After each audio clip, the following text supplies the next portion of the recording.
युवा संसद जे जाधवर ग्रुप ऑफ इन्स्टिट्यूट्सने ऑर्गनाईज केलेले जे फंक्शन आहे ज्याच्यामुळे युवांना प्रेरित होणार आहेत, सगळे युवक प्रेरित होतील आणि त्याच्याचमुळे सशक्त युवा आणि सशक्त भारत निर्माण होईल।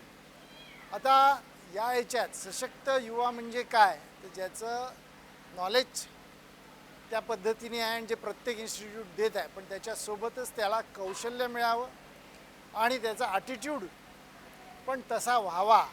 कारण फक्त नॉलेजनी फरक पडणार नाही, तर त्याचा ॲटिट्यूड पण तसा व्हावा। त्याच्यासाठी प्रेरणादायी लोक जे आहेत ते सगळ्यांना यांनी बोलवलं, त्यांचा परिचय आणि त्यांनी जे काम केलं ते कशा पद्धतीने केलं ते सांगणं आणि एक सशक्त युवा निर्माण करण्यासाठी जे आवश्यक गोष्टी आहेत त्या करत आहे।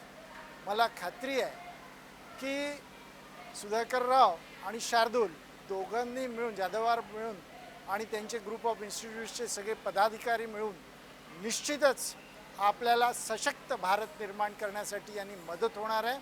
कारण राजनीती तेव्हाच चांगली होऊ शकते जेव्हा युवा वर्ग चांगला सशक्त आहे।